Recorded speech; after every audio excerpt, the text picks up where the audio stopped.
Welcome back to the True Sports Physical Therapy Podcast. I'm so excited to have David Alexander from DBC Fitness with us. Well regarded, widely regarded as the preeminent fitness trainer in the country.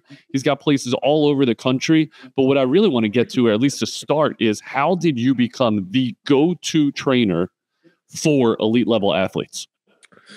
I think like anything, it's word of mouth, right? Your resume should be your body of work, not what you try to market yourself as. So I had a lot of success with a lot of great athletes early in my career, which ended up leading to guys like LeBron and D Wade. And I think once you kind of get into the realm of those guys, it's a lot of luck in the sense of, getting them. But then after that, I think it's all word of mouth, man.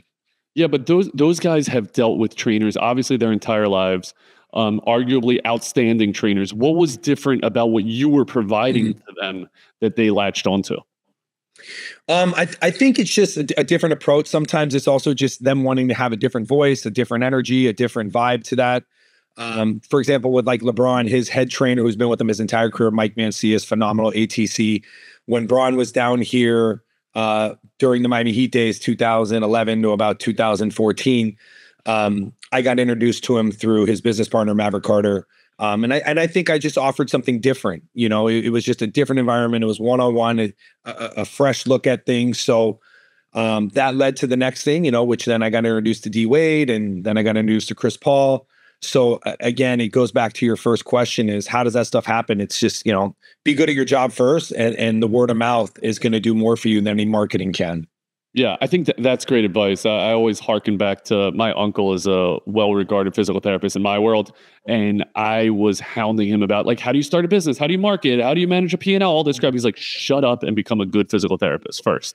So I think that's well said on your part. So when Bron walks in, you're offering one-on-one, which, by the way, is unique in your world, as you well know. How are you conducting your evaluation? How are you coming up with individualized plans specifically for the athlete in front of you? Yeah, nowadays, I start with the 50 orthopedic assessment. We look at everything from joint range of motion, muscle length. We do a deep evaluation of everything that's going on in the body. From there, it goes into a movement evaluation. And then from there, force plates, 1080 speed. So we do, myself and my team around me, we do a real thorough job at dissecting the athlete from the ground up, from the big toe to the ear, and finding everything in between of what's working and what's not. I stay away from a lot of the cookie cutter stuff. Like I don't get too much into like the laser stuff or any of that. And I think there's a place for that. I think some of that stuff's great. But for me, it's about the orthopedics first and then movement. Okay, so give me specifics because I want to dive into those details. When you say you're running through 50 orthopedic tests, give me a smattering of those. What's most important to you? I think let's stick with NBA guys, just measuring basic stuff like knee flexion, lumbar flexion, thoracic extension, just some of the basic stuff that we see that's becoming redundant for non-contact injuries, right? I think if you look at the NBA, we'll stay there first. What's one of the most common things we see, right? Knees and ankles, right? And if you want to expand on that, like knees, you're looking at like patella tendonitis, chondromalacia, these things that are super avoidable. If you go with something as basic as, why doesn't a professional athlete have optimal knee flexion, right? And I think we've gotten away from some of that stuff, like just doing a continuously weekly, monthly measurement of just that, finding out why are the quads so tight? Why are the hamstrings turned off? Why are the glutes not firing?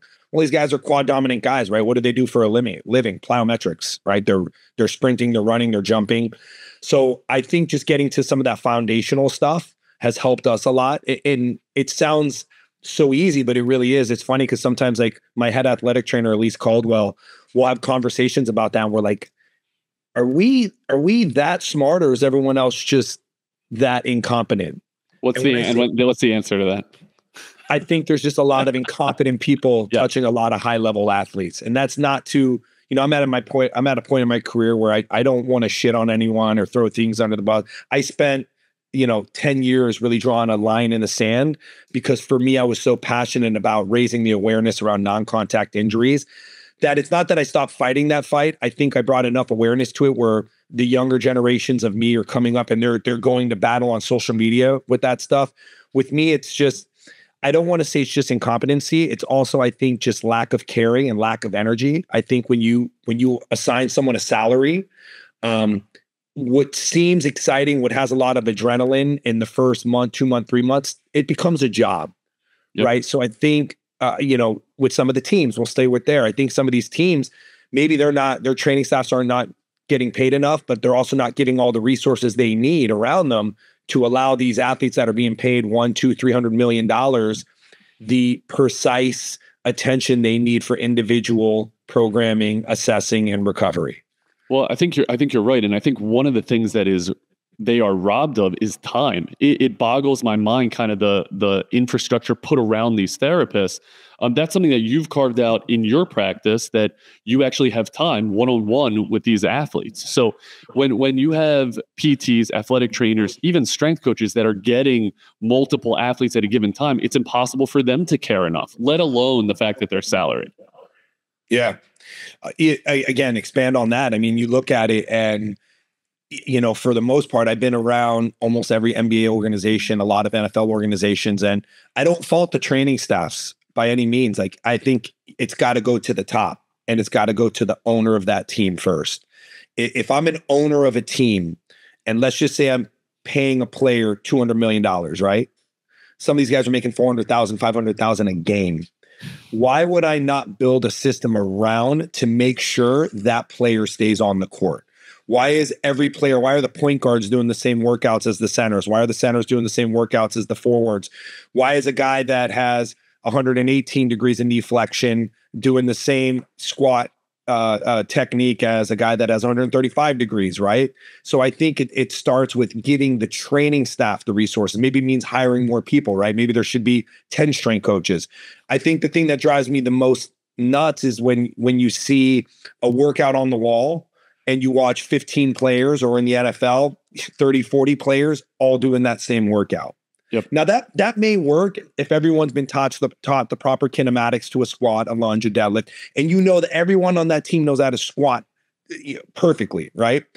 Okay, great. Let's have the cornerbacks all have a lower body day, but let's have eyes on them, because again, for me, and I think a lot of these other independent trainers in the offseason, when we see our players return, even guys that have been with me 2, 3, 4, 5 years, and they come back, I'm like, how come you don't know how to squat again? Like, what's going on? How come you forgot how to lunge? And a lot of these athletes, they don't want to think, they just want to work.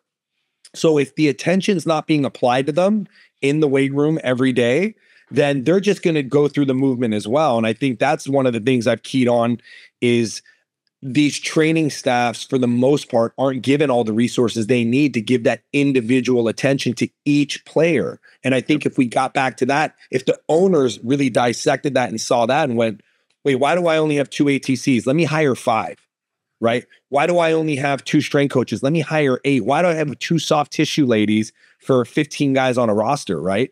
Like, I know me, like when I do soft tissue work on my NBA guys, that takes me 90 minutes. Yep. So now we're going to employ one female or male to work on 15 people, knowing that it's 90 minutes per day. Yep. So again, I just don't think I've really started to look at, and I feel bad for some of these training staffs because they're not given all the resources they need. And it starts with ownership, right? Yep. It starts with, if you're willing to pay a player, $400 million, why not put a little more into your training staff, pay these guys a little more, right? Like a head trainer on every team should be at a minimum of $1 million a year. That's my opinion. Right. Yep. Like, I'm not going to work, and it's not bad money, but I'm not going to go work for 180 grand. And I think that's where we see a lot of the top level guys out there that are independent, like myself, 48 years old. I've been doing this 25 years. The reason why I never went and worked for a pro team was they were nowhere near the number that I can make independently. Yeah. And I preach about this a ton on the pod, and I talk about this a ton with other practitioners. Try to put yourself in Jimmy Dolan's shoes, in Steve Bisciotti with the Ravens shoes. These guys aren't dumb. I mean, they're worth billions of dollars. So what would their response be as to why it seems so archaic in their training rooms? I can't speak for them, but from what I've seen there's a lot of disconnect at the pro level, where I think it just gets to a point. Like, I give this analogy a lot to people. And I say this for my facility at DBC. At any day you could walk in there and you could see, a Donovan Mitchell or a Devin Booker, or an elite level player, right? You could see them walk in, and that's exciting for someone who's never seen a player like that. But at the end of the day, when you start seeing them every day, it just becomes normal. It's a normal day at the office, right? So the adrenaline wears off, the excitement wears off, and then it just becomes a facility, and there's a job to get done. At the pro level I think a lot of the adrenaline is gone. They forget who they have their hands on. And for me, anytime I'm working with an athlete, I do not for 1 second take it for granted, nor do I forget who they are and how important it is that they're healthy. So I think the teams right now, they're losing a little bit of their fire because, again, going back, they're not given the resources to have the success they need to be able to individualize and do this stuff. So it just becomes to a point where now it's like the PT is not having conversations with the strength coach. The strength coach not having conversations with the massage therapist, and the massage therapist isn't having conversations with the head ATC. And then it almost as if they start working against each other. Because what happens when an athlete gets hurt? All this happens, right? The finger pointing. Well, must have been the training, must have been the where, for myself, and I speak to this, like my system at DBC, like my PT, my ATCs, my speed coach, my strength coach, everyone, we work together. It doesn't matter who gets fucking credit. Excuse me for swearing, but it drives me nuts because everybody wants the credit. It's if we as a team, as a unit, the ATC, the DPT, the strength coach, the biomechanics, the soft tissue, all 5 of us can keep that player on the court for 82 games at a high level, it's a win for all of us. Who cares whose name's attached to it? And I think people in the independent spectrum, as well as the professional spectrum, they want to be the guy or girl. They want to be the person that's only got their hands on them. All right. Well, as you know, if you ever watch an IndyCar 500, when that car comes in for a pit stop, how many people are on that car? 10, 15? Bunch. Same with professional athletes. So I think if number one, we could lower the temperature, get rid of all the egos out of the training facilities, not just at the pro level, but the independent level. And let's all have conversations because we're all experts at our own thing. Okay, so if the PT can give the notes to the ATC and the AT, and we can all start working together, they're going to have more success. So I think again, it goes back, and I can't speak for any team. I can only speak to my 25 plus years of being around this. It goes back to the conversations aren't happening and the resources aren't there, and that's why we're seeing these non-contact injuries go up at an exponential level, and the percentages are through the roof, and it's avoidable. Not all injuries are avoidable, but we can decrease the percentages of non-contact by all means. Now, it sounds like you have an outstanding culture, if that is the way it is in DBC, and it sounds like you've been very intentional about that culture. How did you get that to trickle all the way down, especially once you opened a place in California and you have Florida? How do you get that to be uniform? For me personally, it was non-negotiable when I founded DBC and started building. It was, like anything, you're going to have a lot of great people that want to be a part of building something together, but there's always going to be at some point someone that's going to want to be the person, and little by little they funnel themselves out, right? Through, we're actually having our 10-year anniversary tomorrow for DBC. Right. Thank you, man. Appreciate it. And through those 10 years, we've had a lot of great people. Like right now, the team I have around me is the best I've had in my career. But we've had to go through some of those speed bumps of getting rid of some of the egos and the entitlement. And it's hard, right? In this industry, is people, especially with social media, everybody wants the credit. Everyone wants to be tied to it. But I'm good with people. I can read somebody in 60 seconds, and I can tell people that genuinely care about what they're doing, why they're doing it, and who they're doing it for. And I can tell the other ones that are just using the platform to get themselves the credit and get themselves that narrative around them of being the person. So I have a non-negotiable of ego. Everyone knows the minute you become a part of this brand, you cannot have an ego. You got to really care, because if you do, It's not the right space for you. And so you made mention, that's an awesome philosophy, and it's amazing that you can read people that quickly. You also said there have been people that kind of have come through the chain and it was a mistake, and okay, so they exit stage left. Can you identify what it was that you missed in those scenarios and what you learned from it? Yeah. I think for the most part I want to believe in people more than they probably believe in themselves. And I tell a lot of my coaches, if I'm not hard on you, it's probably because I don't care. So I like to give people the benefit of the doubt. And I really, I try to find the one thing in people that can't be taught. And sometimes you miss it, right? Sometimes I believe in someone more than they should have had me believe in them. And you learn from it, but I'd rather roll the dice and gamble on someone. And then when it doesn't work, I can go, okay, they're over there, learn that. Because it's almost like a relationship, right? Like, how many girlfriends have you had before you get married? And then you find the one, and that's that. And some people even choose the wrong one of that. Yep. But I think it's just trial and error. And each time I've missed, I kept a note on what I missed. I've had a dozen trainers over 10 years that just, it didn't work out. They weren't bad people. They just, they didn't want to build something, right? They wanted it to be about them. And so you gotta part ways with it and learn from it to make a note of it. And then the next time you're interviewing and or get introduced to someone, you see if they have that characteristic, and you make a note of it, and hopefully you don't make the same mistake twice. Yeah. So let's stay on this, because this is interesting. I want to get back to the clinical side of things, but while you're talking about building a business and building a brand, sometimes you swing and miss. I think that's inevitable. God knows I've been there. What is it that how do you test for that growth factor or that coachability factor? For the most part, I hand every coach I've had come in my facility, I've let them, they all get hands on my athletes, right? And when I say my athletes, a lot of the athletes will come to DBC for me, but I make sure they understand it's not about coming to see David Alexander. You're coming for the system, because there's only one me and I can only offer so many hours in a day. So if you don't believe in the system, then we're the wrong facility for you. So all of my ATCs, my strength coaches, my DPTs, all of them, they've worked with everyone from LeBron to Donovan to Tim Hardaway, to Xavier Howard. They all get hands on them. Is that Tim Hardaway Jr. or is that you? Tim Hardaway Jr. Yeah. Okay. But I am that old. Okay. Sorry. Yeah. So yeah, Timmy Jr. has been a client of mine for a while. Great kid. But they get hands on them all. And I do that purposely to see how they handle it. Right. Are they going to run to pull their phone out and start recording social media right away? And they don't do it. Mm-hmm. And so I think, again, it just comes down to, I put a lot of passion into putting the right people around me that also embed the culture for new people we onboard. And I think I don't even want to say people buy into it, because I don't want anyone buying into anything. I think when they come to DBC, they instantly feel the difference in the energy of that we really care about this thing. So I see how people handle that, right? I'll put a high level athlete with an intern. Mm-hmm. Right away, and just see how they handle it. And you could tell, when you've been doing it as long as guys like ourselves, Kyle, for example, who introduced us, he's at the top. We talk about it a little bit. You see how people handle it. And you'll find people can't hide that when they want it to be about them. They can't help themselves. There's a lot of telltale signs, and I'm not going to say it here, because then if I interview someone or bring someone, they're going to go, oh, yeah. There's a lot of telltale signs of people that have that kind of that narcissistic. You can hide it 1, 2, 3, 4, even 6, 7 years. I've had trainers that were around me 7, 8 years, but at some point they needed it to be about them. And that's that. And they can't help themselves.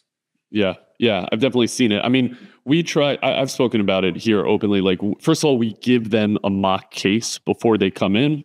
They prepare for that case, and then I'm the patient, or whoever's interviewing them is the patient playing the role of the patient.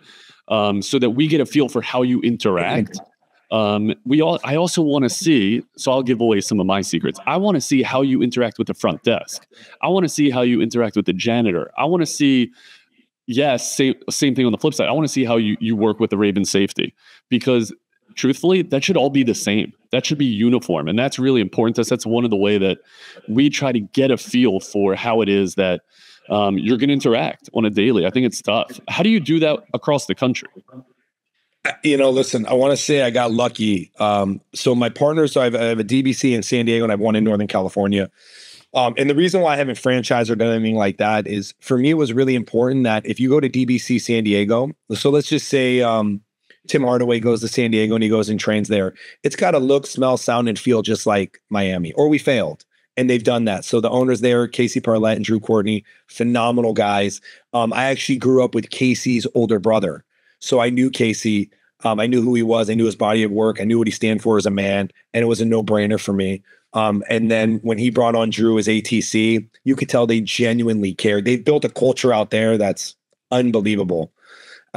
So I think again, it's just one, believing in people, but more importantly, you can tell right away when someone wants to be a part of something and build it together, or if they want to be a part of something so it benefits them.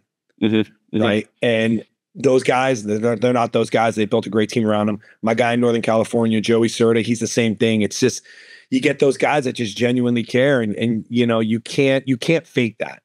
Any real person or someone that's been doing this as long as you or me, you'll be able to sniff it out. It sounds redundant, but you can't fake caring.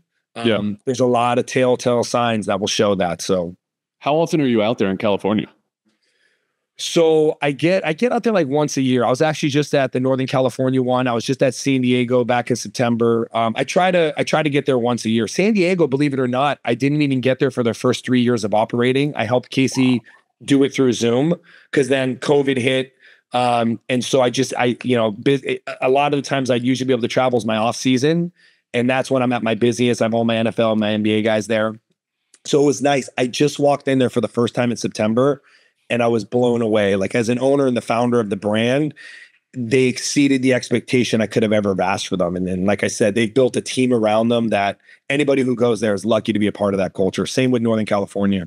That's amazing. Hey guys, quick pause and a quick shout out to this new masterclass that we just launched here at True Sports Physical Therapy.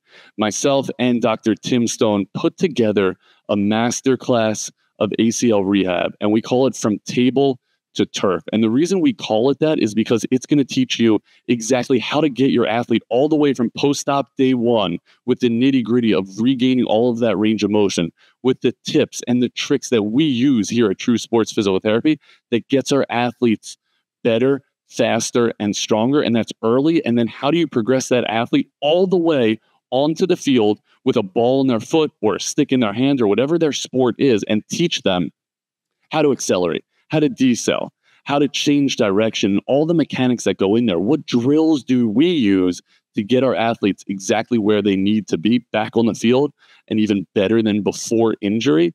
And I want you to sign up for that class now. You can find it on our website. You can shoot us a direct message and just say, hey, send me the course.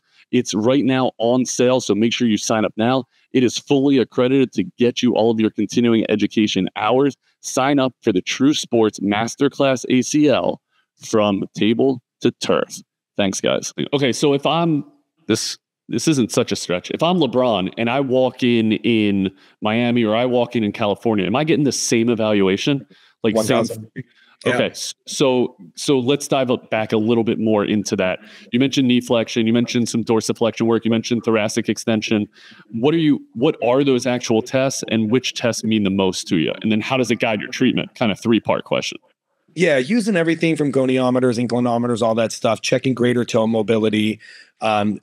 We do a good job. So we actually have a certification around the assessment. So it's our level 2, where people can come to Miami for 3 days, and we take you through all 50 orthopedic measurements, teach you how to do the measurements. We spend about 24 hours doing that. After that, you learn how to collect that data, and then what stretches would be implemented for the imbalances in which you find. And then we get into program design. We're actually now about to put that whole system online, because we realize how hard it is for people to travel and get to Miami. So we're super excited about that. So people are going to have access to that full assessment. We've had a lot of DPTs and ATCs come through, and it's a little redundant for you guys because it's stuff you've already learned, but I think where a lot of the ATCs and DPTs benefit from it is the corrective side of things.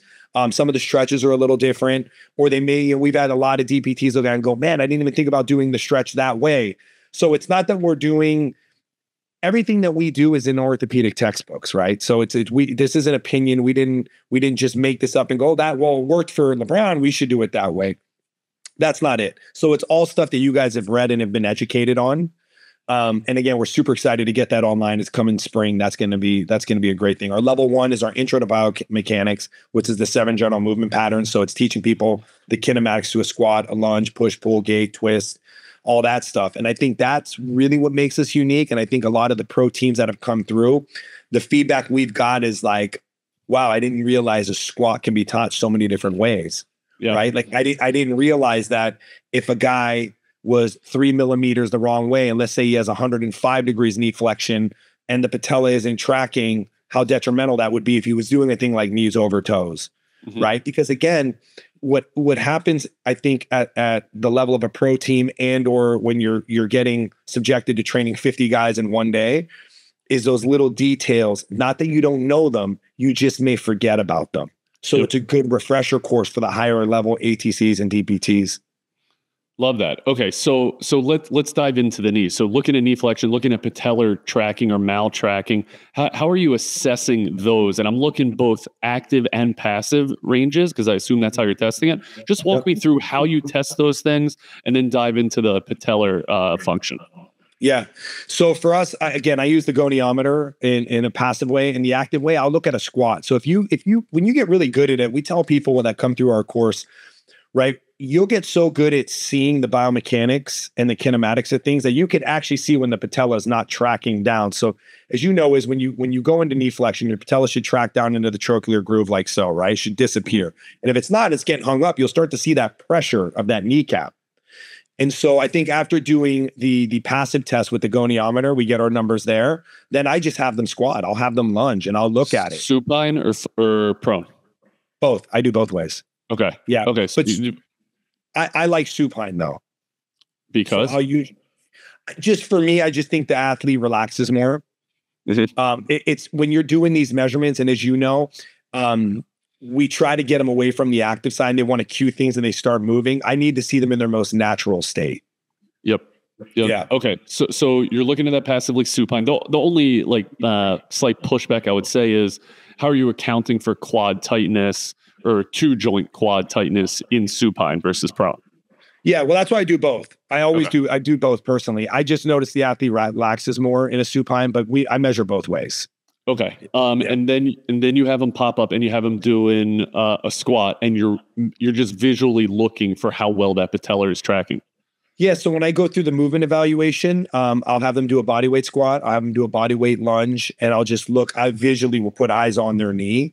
The first thing I look at again is the kinematics of it, right? So as you know, as you're squatting, it's got to be all glutes and hamstrings. As you know, the hamstring is attached to the outside of the knee. So when you start to see where we see, and I personally see people go wrong with the squat, is off the initial descent. Right away, you'll see them either start to load the knee or load the hip. And 99.9% of athletes not have only just been taught incorrectly how to squat and lunge, they unconsciously don't have that ability unless you're literally poking them hinge. Mm-hmm. So I'll see right away in that first millimeter of when they start to descend, they'll start to get into the knee. And then I know instantaneously, like, okay, if the number came back 115, I already probably know that they got a tight quad, right? Tight rectus femoris, things like that. So it's going to give me those pre-indicators of the patella is probably not going to track all the way. So let me just watch that kneecap. Okay, so that makes a lot of sense. So now they have those given deficits, like you stipulated. What are your interventions? And they have, of course, they have patellar tendonitis. Yeah. So, I think we also do a tissue evaluation. So I make sure all the players go and get on the table with my ATCs, and they'll go through all the tissue. And, if any PT or ATC will tell you, you can tell the tissue quality of an athlete the minute you touch them. Like I have one NFL guy, it feels like a wetsuit. It's the most insane tight tissue you'll ever feel. And I think for LMTs out there as well, when you get hands on so many people, great tissue quality and bad tissue quality fast. So they'll go through that. For me, when I start to kind of get into the program, the corrective program of it, the stretches are usually parallel to, if someone doesn't have optimal knee flexion, it's usually a Swiss ball quad stretch to help release the rectus femoris. That's the one thing I'll say I've seen in the course of my last 15 years. A lot of athletes just are not stretching their quads. And it is as basic and as silly as that sounds, it's insane. That they're just, and not only just not stretching their quads, they're not stretching them right. So you get a guy that goes into a Swiss ball quad stretch. A lot of them are stretching their hip flexor and they're not even stretching their quad, right? So they get into that anterior pelvic tilt. They're now working on the hip flexor and they're not releasing the quad. Yep. So for us, I do something as basic as a Swiss ball quad stretch, and then I'll manually work a lot on the VMO, the VL, and I'll start to I'll mash those things out, and I work a lot of tissue on that as well. it's again, it goes back to what we said earlier, is like, are we this smart or is people that incompetent? And again, I just think people are getting away from the most basic stuff, like, right? Like stretching a quad, activating a hamstring, activating a glute, doing some manual therapy on the quad, foam rolling an IT band. It's nuts. I mean, you see it I'm sure at the pro level, some of these NFL teams, they're not even foam rolling IT bands. Like that's insane to me. It's something that easy. So I think you're right. It's easy. I think I've seen it go kind of far in one direction where it's like all people used to do would foam roll the IT band, and we're like, wait a minute, like what are we doing to actually change movement patterns? By the way, are you really increasing the elasticity of an IT band by laying on a foam roll? I think that's arguable. I think you have better input on the muscles versus the connective tissue. But what I definitely have seen is that people will go through these exercises, and it's the little nuances to make sure that they're feeling it properly. And that's what you just hit on, which is, hey, you might be in a Swiss ball quad stretch, which I'm assuming is like a couch stretch with the foot on the Swiss ball. Okay. So you could do it on a bench, a box, any of that. When we write it, I'll write it out that way because everybody has access to a Swiss ball. Yep. Especially when they travel. But yeah, you can anywhere you can get that foot up. I'll even manually sometimes get behind it for guys that have like really limited quad flexion. I'd get in as low as, or I get it on my shoulder and I walk it in myself. Yep. That's why they pay you the big bucks. But I think like those little nuances of, what are you doing with your glute while you're in that couch stretch position? What are you doing with your breathing? What are you doing with your pelvis? What is contracted? All those little things. That's what I think you're hitting on with, hey, are we spending enough time to assess the given movement and actually make a change? I think that's a huge piece of what DBC seems like they're doing, is just mining the details. And by the way, like you look at guys like in my world, Mike Reinold, you look at Eric Cressy in your world, like these are guys that it's really simple. Like I've had both these guys on the pod, and dude, they're talking like intro level stuff because we know that's what works and you don't have to get fancy. I think we've been screwed with this whole Instagram world. What you just said is right there, right? Intro level stuff. And I preach this in our level 3 course. It's sport performance athlete development. And it's the most basic foundational stuff, like how to jump. I do an intro to plyometrics. Like you could spend 3 days studying plyometrics. A lot of athletes don't even know how to jump. They don't balance, right? They don't do first step mechanics. So I think when guys at a high level get on podcasts, we talk about this type of stuff. It's almost like we'll sound arrogant or sound like an asshole because we're like, this is the most basic stuff.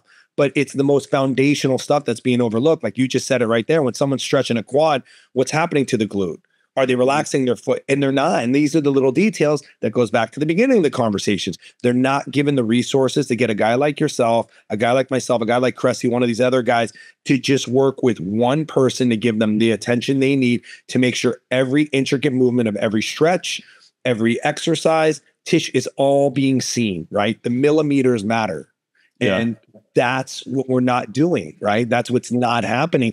Because everybody, I always say there's 2 types of doctors and trainers. There's the ones that want to sound smart and the ones that are smart, right? And I think the ones that want to over-articulate, the ones that want to make it seem super complex is because they're trying to increase their value.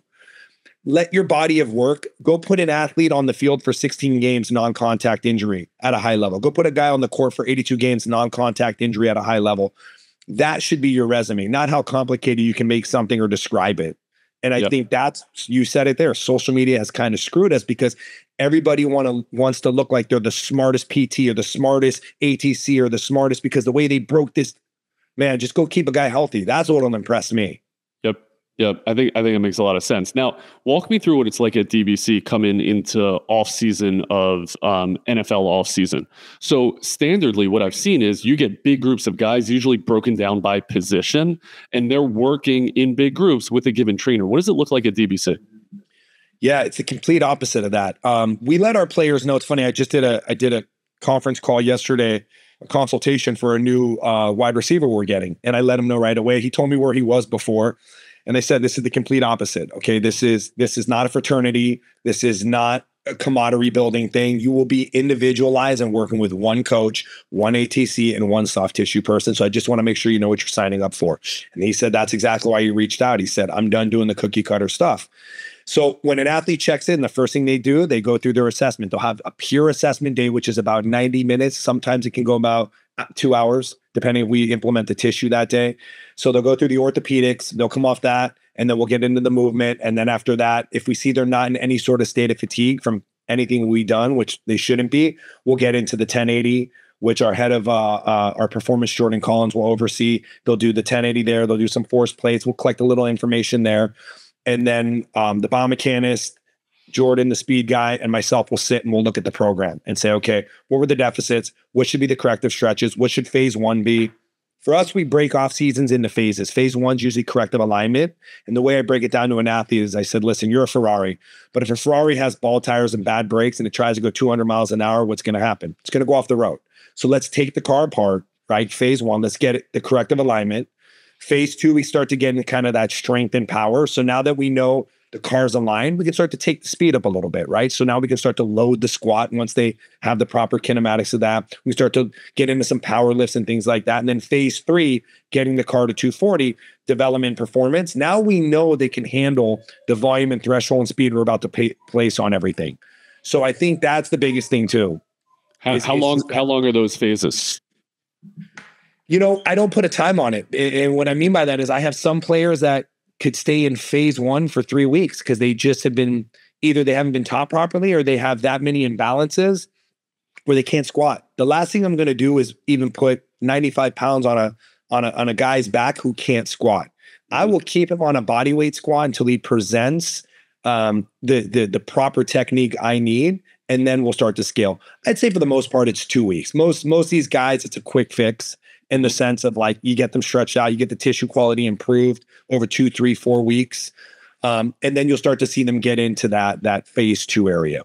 Most guys, go ahead. You go ahead. No, you finished it. Most guys off seasons are anywhere from 2 to 3 months. So we let them understand. And I tell them, I go, phase one's the hardest part because it is the most boring, tedious shit. And I get it. Everybody wants to show up and they want to grab the content and get the video going of the speed. No. We're a long ways away from there. So I think, again, over the last 10 years, we've done a great job of that narrative's out there that if you come to DBC, that it's going to be a progression and we're not in a rush to take you into waters that you can't swim. Yeah. How long are these sessions? 55 minutes to an hour. Dude, yeah, we don't go over 60 minutes. So I would say I'm 55 minutes on the dot. Because for most part, again, I'm individualized. So I have an athlete at 8, 9, 10, 11, 12, 1 that I need that 5 minutes to get ready, update notes, get my next player ready, and get them down and start his corrective stretches. So they're all 55 minutes, but most of our guys will come out of a session and then go into treatment with the ATCs. And then how have you navigated the financial side of this? You know, if you're looking at other big players, especially down in Miami, they're getting all these big groups. They're charging X. They have similar size facility to you. How do you make that work from a profit and loss standpoint? Yeah. So I'm not cheap for starters. And so a lot of our players, when they see what the cost is, it's not for them. And I respect that. But, you know, I tell them, I go, there's a reason why you walk down the street and you went and bought a Rolex or an AP or a Patek Philippe and you didn't go buy a G-Shock or a Swatch. If you want a G-Shock or a Swatch, by all means, go down and grab it. But if you want that other one, there's a price tag that comes with it. And I think when they see the individual work and the attention to details, just as a Rolex has value, they see the value of making that investment. You know, one of the things I like to, you know, I'll point out from time to time is, you know, Chris Paul was a client of mine at DBC with all of us. And, you know, he signed $100 million at the age of 36. You know, Chris came to me in 2019. He suffered his 5th hamstring pull and he's just like, hey, enough's enough. He hasn't had an hamstring injury since. And it just goes to show you health as well. So if you think I'm expensive, imagine not getting another contract, how expensive that becomes. So if you got to invest X with me to go sign $100 million, I'm pretty sure most guys would make that financial investment. Again, I think when you see the details of it, and again, I think the guys that are doing, there's nothing wrong with the guys that are putting, you know, 10, 15 guys in the same workout because they need to make money. So if they have all these guys paying X amount and 10 guys are training at once, that's fine. But that's why his price point's lower, because he's not going to catch that you're flexing your glute during a quad stretch, right? Mm-hmm. I'm going to catch that. He's not going to catch that you were 3 millimeters the wrong way on a squat, causing your patella not to track. I'm going to catch that, right? He's not going to catch that you can't balance or your greater toe keeps coming off the ground. I'm going to catch that, right? So I think it all comes down to, and I tell trainers this all the time, that do not charge a dollar amount that they won't see the value in, because when these guys put that Rolex on, they feel the value, right?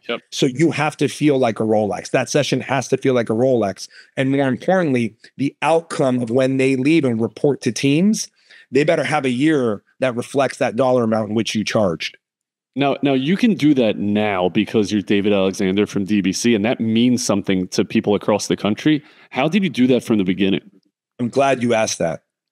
I probably have, the problem too now is a lot of young trainers want to skip the steps and they want to start charging. For example, I charge $450 an hour. I'll say it out loud. I charge $450 per session. That's my number, and it's non-negotiable. But when I started out, I charged $12 an hour, when I was 21 years old. So I'm 48. This thing takes time. So the young athletes, the young trainers out there that want to jump the steps and just like, oh, well, I had one season with this athlete, I'm charging $300 an hour. Good luck. I'm very lucky that, and this is not to sound arrogant or cocky. This is just, it's a statement and it's confident, is my resume speaks for myself.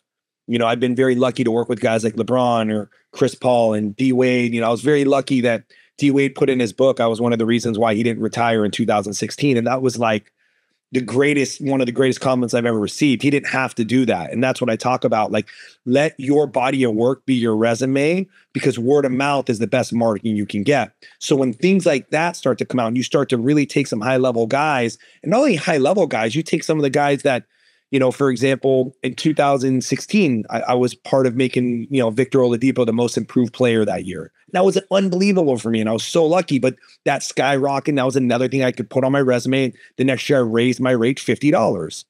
Right. So you got to have those base hits before you get that grand slam. So you got to put time in. I also have probably 10,000 pro bono hours, in which when I was younger, I just wanted to get the athlete in front of me. Like, listen, trust me, I'll give your off season for free. Like, let me show you what I can do, and then just pay me what you think it's worth at the end. And there were some that didn't pay me, right, when in my 20s. And then there were some that handed me $1,000. But I was willing to do that because I understood this. I was going to do this the rest of my life. And at some point, I was going to charge $450 to $500 an hour to $700 an hour.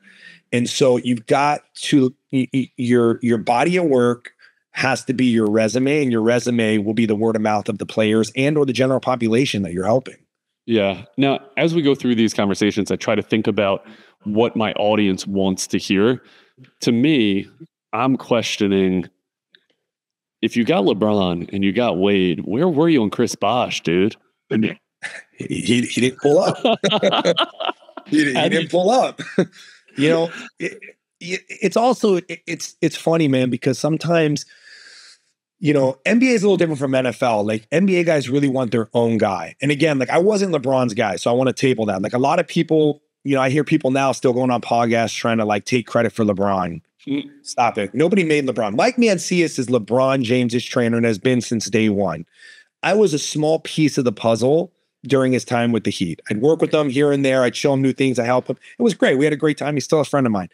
But I think, and I don't want to get too far off here, but too many people want to take credit where it's not due. Like, Mike Mancias is the only guy that should get credit for LeBron. That's my opinion. And people always say, oh, well, you were part of the time. No. So that shouldn't happen. Chris didn't pull up. And so not until he retired. And his career was shorter. I worked with Chris when he retired, was oddly enough, was funny. Great guy. But I think, sometimes NBA guys kind of want their own guy. Yeah. And it wasn't until recently they'll start to kind of share now, but everybody wants their guy. Yeah. Right? Well, they're used to like smaller. They're used to smaller rosters. They're used to more attention. Yeah. By the way, they're earning more. So that kind of makes sense. It does. Like, they don't they don't want, I didn't start working with Dwayne until LeBron went back to Cleveland. And then, it was great because Brown was like, hey, like, take care of D if he needs anything. And D called me literally like the next day, and that was that. Now the guy's like a brother to me. That's awesome. So, but Dwayne, I got to say, if anyone skyrocketed my career, it was Dwayne Wade, because D Wade put me on to everyone. Like, D Wade, like, he shared, like he he wanted my success as a trainer because he believed in me so much. And to this day, I call that guy once a month and just say thank you, just for being the human being he is. Because that guy is the one who really put me on to like the world. He talked about me on podcasts, put me in his book. Like he didn't have to do any of that. He was grateful I fixed his knee and gave him a 4 more years of his career and made X amount of money. And because of him is, I think, where I've gotten where I'm at now is, he opened the door to a lot of things for me. Yeah, that's pretty awesome. Hey guys, excuse this interruption, but I just wanted to give a quick shout out to our new Overhead Athlete course. This course teaches you everything as to how to get your athlete back on the field better, faster, and stronger. It is taught by a former professional baseball player, and we break down specific pathologies, exactly how to treat them, exactly how to load them, and exactly how to get them all the way back. So check out that Overhead Athlete course that we just launched. There is a link down below in the description. Now let's get back to our conversation. So now that you have this full book of business of pro athletes, if I'm a young PT, a young strength coach, and I want to treat D Wade, I want to treat Braun, or I want to treat a pro, like I've never treated a pro, how do you break into that? Number one, you gotta have education. Because I think also too, people again want to skip the steps and they're not educated or prepared to handle that moment, right? Like imagine if I came to you and I said, hey, I want to intern under you, but I didn't have the education to back it. You're not going to hire me. Yep. So I think number one, get your education straight, right? Get your background. I'm not saying you got to go to a 4-year college. I'm not saying any of that. Go get whatever the best certifications, the best courses, the best dry needling, whatever it is. So a guy like you or a guy like Kyle will hire me if I'm a PT, right? Yep. And bring me in. You gotta, if you're a young person, your goal is to work with pro athletes, and you got to go to a facility that has those athletes, and you got to be willing to mop the floors, right? You got to be willing to be the intern first.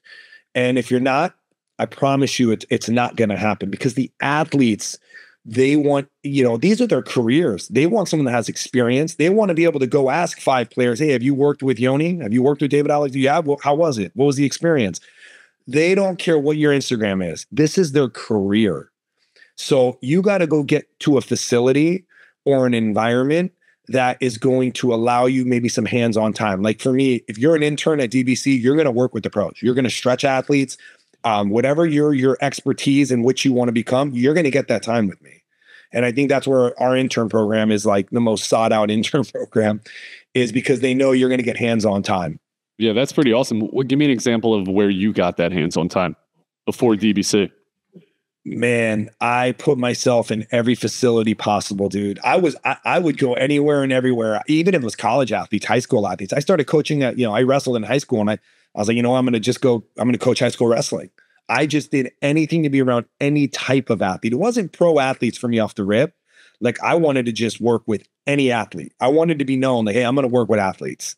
So It started with high schools, like local high schools, to be honest. And I think that's where I think it's very important for young trainers to understand the inner workings first, from go work at a high school, go work at a college, then go work at maybe a mid facility that gets college athletes in the off season. Don't try to get right into like a DBC that has high level pro athletes, because you might not be ready for it. And you got to understand the inner workings, and more importantly, you got to understand how to deal with people and personalities. And each athlete has a different personality. You got to understand that. You got to understand the business to it.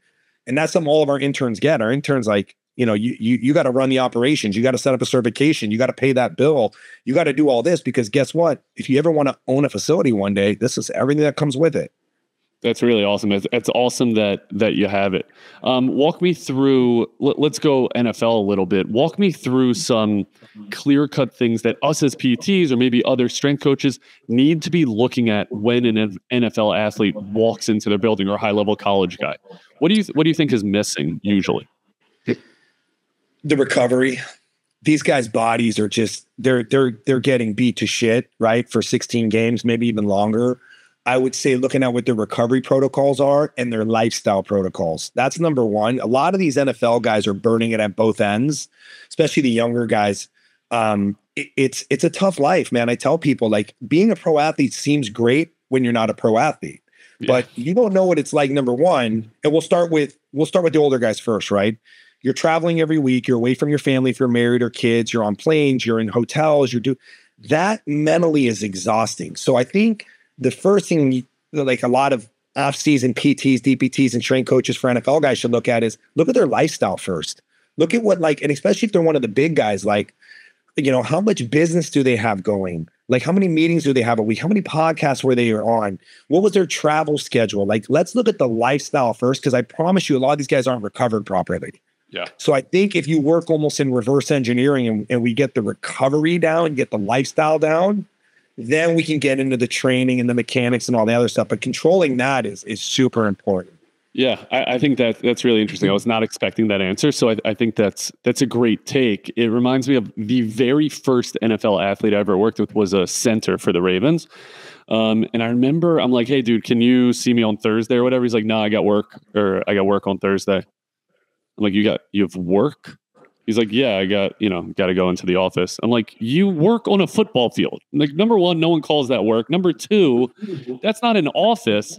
But you forget like what these guys have to do. They're actually sitting at a desk for 3, 4, 5 hours a day, right? Doing film study. They're going through their workouts. They're doing prep. They're doing all this stuff. They're doing travel. By the way, it's very similar to the desk jockey who's sitting behind the desk for such a long time. Their hips get stiff as hell. And all of this needs to play into how you treat. That totally blew my mind. So it kind of makes sense the way you're talking about what are they doing in recovery? What are they doing in these other things?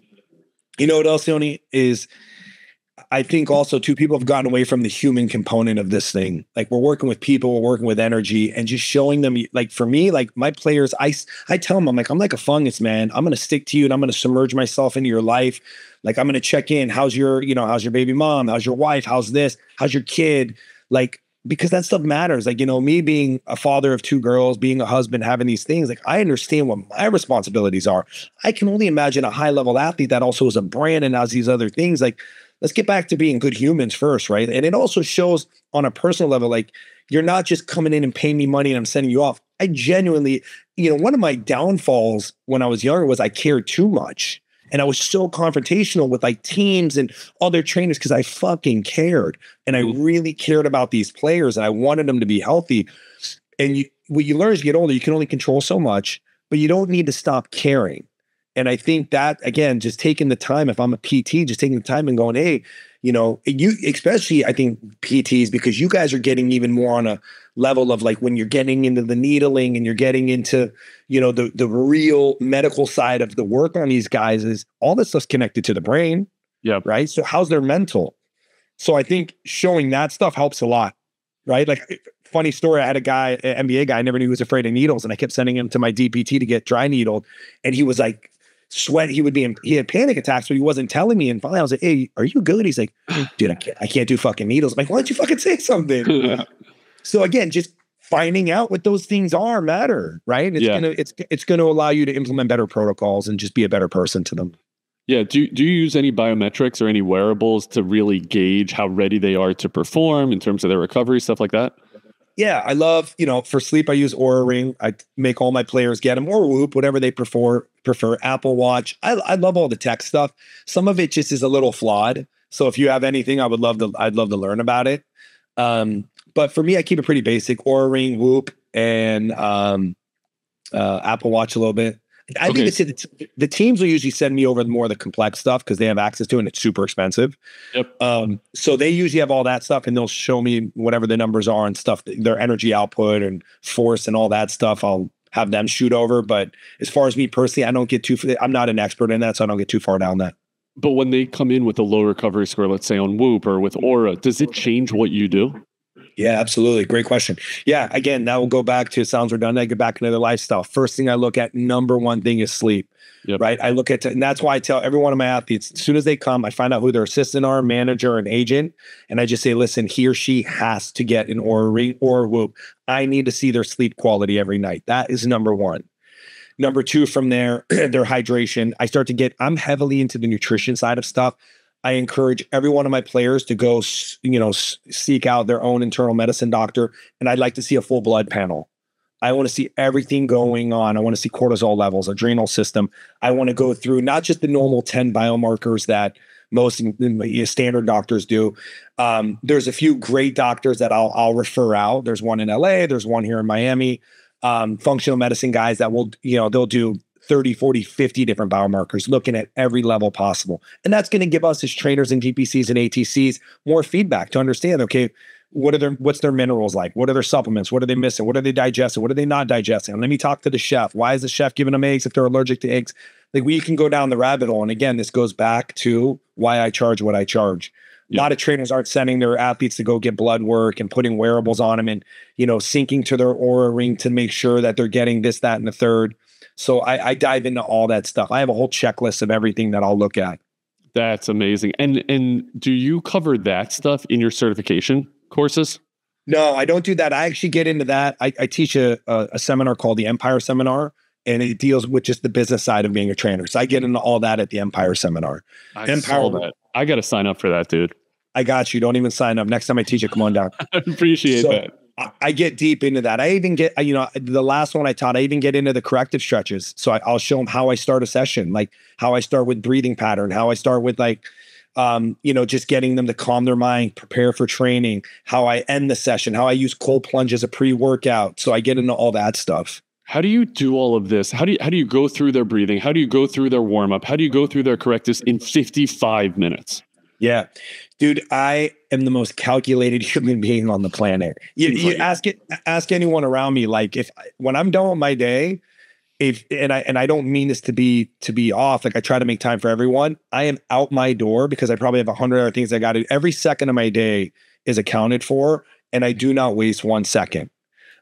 So my sessions are so calculated. I know exactly how long it's going to take me to get through their corrective program. And when I first onboard an athlete, the sessions are a little longer. I would say like 75 minutes in the beginning because I'm teaching them and I like to over verbalize everything. But I'd say within 3 or 4 days of training them, it's spot on 55 minutes. The corrective stretches shouldn't take more than 10, 12 minutes max. If it is a day where they're using the plunge as a pre-workout, it'll probably be on a day where their lift is maybe 30 minutes. Right? Like, you should leave the gym feeling good. You should feel like you accomplished something. I don't break athletes, so I don't overtrain athletes. I play with that line of what their perceived limit is, but I don't overtrain. And I think when guys overtrain, you waste a lot of time in the session. Plus, my rest periods are 1 minute. We don't mess around. Like, there's a clock buzzing. You need to go talk, grab water. In 60 seconds, you're back here for your next set. So once you're done, once you're all the way done, your different phases, right? And you're in your, let's say, heavy loading phase, you're in your mass building phase, you're in whatever. How do you have time to give them more rest break? Or how do you have time to get them to their 3 rep max if you're not giving them 2, 3, 4 minutes to recover? Yeah. So for the most part, if it is a day where I'm doing, like, I don't do a lot of PR stuff. That's not my direct approach to strength training. But if it is, they probably have less movements in that day. Right. So for example, if it's a day where they're working power, right, we're doing cleans and stuff like that, they may have a day where it's just deadlifts and cleans, depending on what that program is. And if I'm on a pure strength building day, I'm not going to overload the amount of exercises. I'd rather have 3 to 4 exercises done at a high level to perfection than 5, 6, 7 exercises done mediocre just to fill up time. Dude, that works so well with the professional athlete's mindset. I think that's genius. I think we overcomplicate things. I think we put too many things in. I just love that you're able to get to that 55 minutes. Okay, because I now know how much you cost per hour, I'm going to be very sensitive of your time. I want to, dude, and Dave, I don't say this to many. I could talk to you forever. So let me wrap up with our lightning round. Ready? Yeah. Okay. First question is from Dr. Kyle Krupa. He wants to know, if you're building a facility and you have extra space, would you rather grow into putting more trainers utilizing that space, or would you rather recovery tools like cold plunge, sauna, etc.? Recovery. Damn, that's the opposite answer of what me and Kyle said. Why recovery? Because as I've gotten further along in my career, I realized that it's more important to give people 100% of what they need versus worrying about my bottom line on stuff, because my money will come if I'm doing right by my business first. Okay, hell of an answer. Next question. Best athlete you have worked with that no one has ever heard of? That's a great one. Thanks, man. That's tough because I've been very blessed to work with a lot of the, famous athletes that everyone has heard of. Yes. That's a really tough one. I'm gonna have to come back to that. That makes me feel bad for me being so easily ready to answer that. But you're talking about a professional athlete, right? Yeah. That's tough, man. I think any name I fire off, the audience would know. I don't have that. Okay, fine. Here's an easy pivot. Ready? Yeah. What position in professional sports requires the most athleticism? Defensive back, cornerbacks. Okay. David, why would you say that? They can't catch. They can't catch for shit. My DBs can. Xavier Howard leads the Dolphins with, come on. Okay. They got to start going backwards. If you look at the athleticism of a DB, look at a guy like a Denzel Ward, Xavier Howard. I've worked with former Pro Bowlers, AJ Boye, Bradley Roby, Christian Fulton. These guys are the most athletic, explosive, fastest players on the field. They start going backwards, right? Think about the disadvantage. You got a guy, two of my guys, Christian Fulton going against T. Higgins. T. Higgins is 6'5" and runs a 4.2. Christian Fulton is 6'1", I think, and runs a 4.3. Christian's got to start going backwards to defend a guy like that. And if he can stop a pass, I just think I think that means, dude, that means he has the best gross motor, but he has no fine motor requirements. They can catch. I think. Remember, their job's just to break up the play, not me. Okay, Rashad Jones taught me this. DBs, you get paid when you start making interceptions, right? That's how you get paid. You got to pick. But a great DB doesn't give up any touchdowns. Doesn't mean he's got to have a bunch of catches. He's just got to be stopping fucking plays. Yep. So we can argue that point. I think DBs, though, man, they are something special to me. They are special. I've seen them move, and it's incredible. It is absolutely incredible, dude. When I saw Jimmy Smith was like an 11 or 12 year DB with the Ravens. He would get hurt like every year. Did not work with him, in full disclosure, because then he wouldn't have gotten hurt. But he would get hurt every year. He came in one day. I'm working with a CFL DB. I'm working with another NFL DB, and we're going through drills and we're working on whatever. He shows up like 20 minutes late. His trainer's not there. He's like, "Hey, Yoni, can I jump in this drill?" I'm like, "Yeah, no problem." He absolutely murdered those guys, murdered them, and they're professional DBs. So when you talk about like DBs at the highest end, I'm like, that's why the Ravens keep re-signing this guy, because he just looks incredible. So I've seen it. I totally get it. Okay, what book has made the biggest impact on your life? Energy Bus. Oh, dude, I love how quick you were on that. Does that mean I have to read it? Read that book. It's funny. I literally just gave that book to a client of mine this morning. I buy it for a lot of people. I just handed that as a gift to somebody this morning. Good freaking answer. Okay, who is the best rehab professional not named Kyle Krupa and not employed by DBC? Rehab for Ann Tenery. Where is Ann Tenery? She is currently full-time with Devin Booker. Okay, dude, you want to hook me up? Because I got to get her on the pod. I will. She's the funniest person you'll ever meet. She is the only soft tissue person I will say has worked with every player. Nobody's heard of her because she doesn't put anything on social media. She doesn't want any credit. She's the most private human being. She's going to kill me without even putting her name into it. She is the best at what she does. She designed the Kiara program. She is a soft tissue ninja. Love it. Yeah.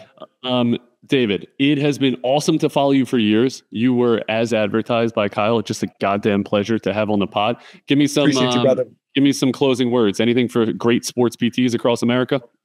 Every PT out there, man, surround yourself around someone that knows more than you and that's been doing it longer than you, and you're going to have a successful career. If you think you know it all, you're going to take a step back. I love it. Okay, how does everyone find you? Instagram, David Alexander, just my name. I'm not heavy on Twitter. I'm not heavy on Facebook or anything else. The only social I really use is Instagram and LinkedIn. Okay, awesome. You have been an absolute pleasure. Welcome to the True Sports family. Appreciate you having me, brother. I'm going to come down and take your business building course. Then I'm going to go to Zach the Baker for breakfast. I cannot freaking wait. Great meeting, man. Thanks for having me and looking forward to connecting. Pleasure, David. All right, brother. True Sports Physical Therapy is growing like wildfire. We have 14 locations, soon to be more. We are throughout the state of Maryland. We're in Pennsylvania, in Lebanon, in York, Pennsylvania, as well as in Delaware, in Newark and Wilmington, Delaware. Like I said, so many more practices to come, and we always need outstanding sports physical therapists. Our treatment style is unique. We are one-on-one with your athlete for 45 minutes every single session. You do the entire treatment. You do the entire evaluation. And they are in state-of-the-art facilities where you have room to run, throw, and jump, and really get your athlete all the way back to on the field and better and stronger than they were. We also have outstanding salaries, comp structures, bonus abilities, 401ks, as well as a very strong continuing education offering, including in-house continuing education. And we're looking for you. Now is the time, as we are growing like crazy. Just shoot your resume over to Yoni, Y-O-N-I, at True Sports PT, or shoot us a DM, and we will hit you back. We will get you in for our unique, tried and true interview process and really make a determination that this is the right place for you to grow your career and get your athletes better than ever. We can't wait to hear from you. It's the True Sports Physical Therapy Podcast. Tune in. You might just learn something. Catch all of the full episodes on all streaming platforms. And as always, the link is in the bio.